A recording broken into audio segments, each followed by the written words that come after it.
દાહોદમાં મિત્રતા અને પ્રેમ પ્રકરણમાં ખેલાયો ખૂની ખેલ. લીવ ઇન પાર્ટનરે મિત્ર સાથે લગ્ન કરી લેતા ઉશ્કેરાયેલા પ્રેમીએ મિત્રની હત્યા કરી. દાહોદ પોલીસે હત્યારા અમીર ડાંગીને દબોચ્યો. કબ્રસ્તાનમાંથી યુવકની હત્યા કરેલ હાલતમાં મૃતદેહ મળ્યો હતો. આરોપીના 6 દિવસના રિમાન્ડ મંજૂર. ધાંગધ્રામાં વ્યાજખોરો પર પોલીસ ત્રાટકી. 50% સુધી વ્યાજ વસૂલતા મહિલા સહિત 10 વ્યાજખોરો સામે ગુનો દાખલ.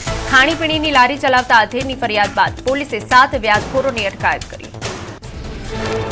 સુરેન્દ્રનગરમાં વ્યાજખોરોની ચુંગાલમાં ફસાયેલા દંપતીની બહારે આવી જિલ્લા પોલીસ. વ્યાજખોરો પાસે ગીરવે મૂકેલા 35 તોલા સોનાના દાગીના પોલીસે માત્ર 6 કલાકમાં પરત અપાવ્યા. 3 સામે 18 લાખ ચૂકવ્યા છતાં 15 લાખની માંગણી કરી હતી. 51 લાખના સોનાના દાગીના પરત મળતા મહિલા કચેરીમાં જ રડી પડ્યા. અનિલભાઈ પરમારે 35 તોલા દાગીના ગીરવે મૂકી ₹3 લાખ વ્યાજે લીધા. બંને વ્યાજખોરો વિરુદ્ધ એ ડિવિઝન પોલીસ મથકે ગુનો નોંધાયો.